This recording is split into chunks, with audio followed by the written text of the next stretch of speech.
On est tourné une vidéo YouTube ça, message di wàcc. Vous avez vu ça? Le pouvoir de l'e-commerce. L'e-commerce ça marche pas. L'e-commerce ça marche. Alors si tu penses que l'e-commerce c'est rapide, facile, sans stress, franchement cette vidéo va te faire mal. Dans cette vidéo je vais te partager 5 vérités que personne ne te dit sur l'e-commerce. Dans cette chaîne je vais être tout simplement transparent avec vous. Je vais pas être là à être le professeur, à être celui qui connaît tout. Je ne connais rien. Faut préciser ceci. Je suis un éternel étudiant. Donc, si vous avez des suggestions après cette vidéo, veuillez la mettre en commentaire, en description. Partagez cette vidéo avec vos potes et donnez-moi vos solutions, etc. On va en discuter si vous avez des problèmes, etc. Donc, permettez-moi juste de me présenter. Pour ceux qui ne me connaissent pas, c'est Moussa Icom. Je ne vais pas dire que je suis coach, je ne suis pas coach. J'ai eu à former pas mal de personnes sur l'e-commerce qui ont maintenant généré plusieurs milliers de francs CFA avec des personnes que je n'ai jamais vues. Yow nit yoo xam ne mosuma leen gis xawma leen xawma fuñ dëkk de base nit yi bu ñu lay jaay mention e-commerce wala bu ñu lay dugal ci biir e-commerce dañ lay wax benn genre mythe. La mooy mythe je vais pas dire terme bi en wolof mais mais mythe la, je vais dire que mythe la parce que ñoom dañ la naan la après nga jënd formation bi di nga mën a lancer boutique boo lancer sa boutique nga lancer campagne publicitaire am produit sur Alibaba et da ngay toog xaalis di tomber. Franchement loolu amul, loolu du dëgg, ça n'existe pas en e-commerce, c'est-à-dire loolu amul. Alors la mooy réalité e-commerce vraiment. La réalité sur l'e-commerce c'est que e-commerce business model la comme toutes les autres business boo xam ne il faut nga focus si, il faut nga nekk si yow sa bopp, il faut nga liggéey si. C'est-à-dire e-commerce nekk loo xam ne da ngay ñëw dugg ci tey lancer des pubs, lancer des campagnes publicitaires et directement xaalis bi di wadd ngay nekk di for di dégg message yi ting ting ting ting comme vous l'avez vu en début de vidéo. Pourquoi tel n'est pas le cas? Déjà en e-commerce tu peux tester des produits, nga tester produit, tester bi du baax. Y a des personnes ñoom ils vont tomber amoureux de leur produit parce que juste que benn ki leen formé ñeneen leen produit c'est un produit gagnant ak dañuy téye produit boobu noonu di scaler ak seen même produit dépenser budget bu bëri sur les campagnes publicitaires alors qu'en vrai produit boobu c'est pas un produit gagnant. Ki di la wax que ne au début da ngay ñëw nga gagner amul. En e-commerce je vais vous dire une chose, en e-commerce personne qui va vous dire que ni da ngay ñëw rek am xaalis directement waxul dëgg. En e-commerce boo doog a commencer tu vas perdre de l'argent. Contrairement que gagner da ngay perdre de l'argent. Il faut que loolu ngeen xam ko aussi. Il faut ngeen xam terme yooyu noonu ngeen xam que ni e-commerce nekkul benn business boo xam ni tu vas venir vite fait rek am sa xaalis non. Contrairement nga ñëw war a gagner non yow yaay perdre de l'argent. Le business c'est aléatoire. Tu vas douter. C'est-à-dire tu vas douter de tes capacités. Tu vas te dire que ni man est-ce que du ma bàyyi quoi, est-ce que du ma bàyyi nekk di poser sa bopp ay questions stress bu nekk ci biir nga war a gérer ses émotions war a gérer livraison yi en même temps war a gérer closing yi en même temps su fekkee débutant nga c'est-à-dire yow sa bopp à un moment da ngay toog tu vas douter de tes capacités. Faut savoir aussi que ceux qui réussissent en e-commerce ce sont ceux qui ne lâchent pas. Ñi nga xam ne duñ bàyyi ay jàmbaar lañ ay xoslukat lañ ñoom kase ñooy réussir en e-commerce. Koo gis mu ne la def naa temps en un mois wax ko masta parce que gars là il a souffert. Y a des personnes parfois ñu ne la tu peux débuter avec 5000 francs avec 10 000 francs peut-être que c'est vrai mais wax le machin. La deuxième personne mooy beneen mythe bu ñu la naan le produit gagnant. Xam nga dama koy wax chaque jour le produit gagnant ça n'existe pas wala boog je vais dire que ça n'existe pas longtemps parce que produit gagnant ci marché bu ñu nekk surtout marché africain bi les comportements changent, les états d'esprit changent, c'est-à-dire lépp day changer au fil du temps. La raison pour laquelle le mythe du produit gagnant cela n'existe pas. Déjà marché bi day changer, concurrence bi day gën a bëri, produit bi day saturé. Là-bas je vais pas dire que le produit c'est un produit gagnant. Il y a une différence entre un produit gagnant et un produit qui se vend. Peut-être ci beneen vidéo dinaa def vidéo mais su liggéey la mooy produit gagnant ak la mooy produit qui se vend. Faut savoir qu'en e-commerce ce qui fait la différence peut ne pas se trouver au niveau du produit mais si biir stratégie bi lay nekk. Stratégie bi ngay utiliser foofu ngay rawee nit yu bëri si biir stratégie mais pas si biir produit bi en tant que tel parce que produit bi mën na nekk produit boo xam ne mën na nekk produit gagnant mën nga ne lii c'est un produit gagnant. La moo tax nga ne produit gagnant parce que jaay nga jaay si benn ñaar ñett nga jaay ci 500 pièces 400 pièces après marché bi dee et que produit yow soo profité wul nga tester d'autres produits en même temps là-bas tu vas perdre de l'argent, tu vas perdre ton temps et beaucoup d'autres. En troisième lieu, on va parler des publicités. Vous savez, TikTok Ads, Facebook Ads, ce sont des leviers puissants. Mais entre de mauvaises mains, franchement, tu vas te ruiner. Quand on a l'algorithme Facebook ou TikTok, nous sommes beaucoup de liggéeyal.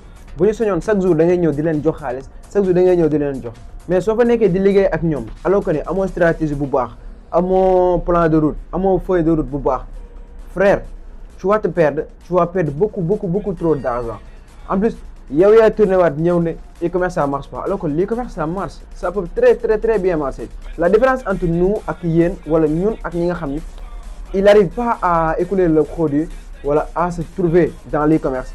La différence mën na nekk ci côté stratégie, ñun am nañ stratégie et aussi am nañ ay moyens et aussi am nañ information yu baax yi, mais est-ce que yow am nga information boobu noonu? Faut se poser ces genres de questions.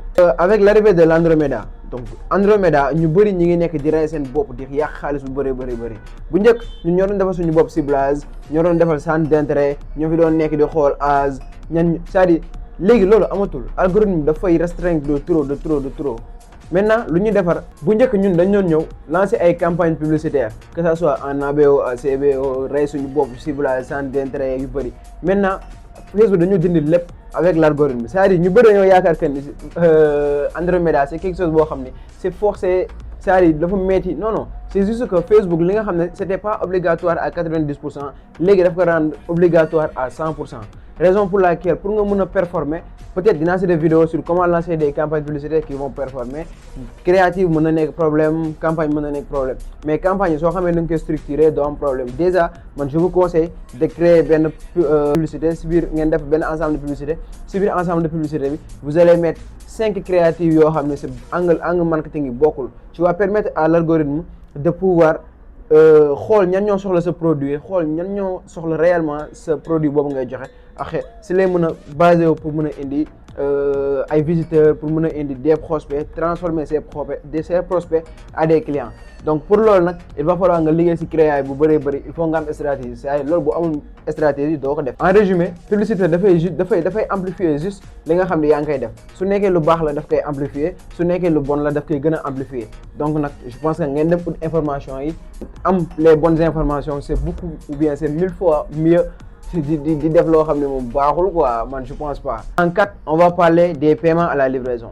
Vous savez en Afrique dëgg la paiement à la livraison day tax nit di jaay, mais paiement à la livraison aussi mën na tax nga perdre xaalis. Je vais m'expliquer un peu. Vous savez nit mën na dugg ci sa biir site parfois tey site Shopify WooCommerce et cetera ñëw jënd, donc su commandé mën na ñëw commandé nekk client fantôme ñëw commandé rek dem. Soo xamul noo def pour filtrer ñooñu noonu, noo def pour retargeter ñooñu noonu, pour mën a filtrer ñan ñoo sérieux ak ñan ñoo sérieux, ñan ñoo bëgg a jënd ak ñan ñoo bëggul jënd, là-bas tu vas perdre de l'argent. Au lieu ngay gagner, tu vas perdre de l'argent. Parfois aussi soo amul benn mentalité à discerner les bonnes et les fausses commandes, franchement tu vas perdre de l'argent. Pourquoi? Parce que déjà di nga livrer nit mu dem ba foofu noonu moom du jënd, tu vas perdre ton argent, xaalis bi nga dépense ci publicité bi xaalis, c'est-à-dire loolu yëpp ce sont des réalités yoo xam nit yi duñu leen ko wax alors que ni loolu ci biir e-commerce la nekk. Il va falloir que nit yi être transparent avec yéen pour ngeen mën a xam réellement les réalités qui sont dans cette marché. Nekkul business boo xam ne da ngay ñëw dugg ci tey rek am dugg ci am dëgg la business bu rentable la, business bu neex la, mais nekkul looy ñëw rek dugg am directement quoi. En résumé su fekkee am defoo benn filtration, defoo benn confirmation si sa biir liggéey bi, tu travailles pour rien, mais tu travailles pour personne et je pense pas que di nga ci am ay bénéfices. Tu vas penser que ne yaa ngi gagner alors que ne yow yaa ngi perdre xaalis bu bëri. En 5e et dernier lieu on va parler de la psychologie des personnes. Et boo xoolee ñu bëri lu ñu wax mooy man xaalis moo ma teree lancé wu, c'est-à-dire c'est pas l'argent qui manque, mais je pense que c'est la discipline. Parce que ñu bëri amuñu benn discipline boo xam ni daf leen di permettre ñu mën a lancer wu directement wala ñu mën a am les bonnes stratégies et moyens pour se lancer dans l'e-commerce. Je vais essayer de m'expliquer un peu. Personnellement bu fekkee erreur yoo xam ne def naa ko ma leen koy éviter, je vais vous conseiller d'apprendre avant de vous lancer. Apprenez avant de vous lancer, c'est-à-dire jàng leen ba pare ngeen doog a lancer wu. Teste calmement. En deuxième lieu, testez calmement, c'est-à-dire testez de petits budgets, de petites après vous allez escaler nank ngeen escaler avec seen même produit. Et aussi je vais vous dire aussi de tester, d'escaler nank, c'est-à-dire doucement, en plus d'analyser ses erreurs, xool lan mooy sa erreur nga essayer ko corriger après nga doog a mën a dem ci kanam. Bul ñëw rek viser au sommet wala bul ñëw rek viser les 1K day wala les $1000 par jour.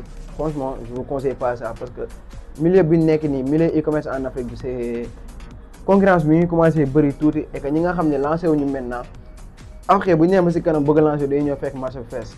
Et je vais vous dire ces mots faut savoir que e-commerce dafay récompenser les gens qui travaillent c'est-à-dire ñi nga xam ne ñoom ñooy liggéey ñoom lay récompenser mais pas ñi nga xam ne ce sont des fainéants, ce sont des gens qui vont dire ouais je vais attendre que ça marche. Non, il faut que nga tester mu bon mu yaaxu nga defaraat testé waat baaxul nga jàll si leneen testé waat baaxul nga jàll si leneen testé waat. Je pense que loolu moo leen dimbali tey ba ngeen mën a jàll fa sori ba mën a am stratégie mën a éviter erreur yu bëri si e-commerce.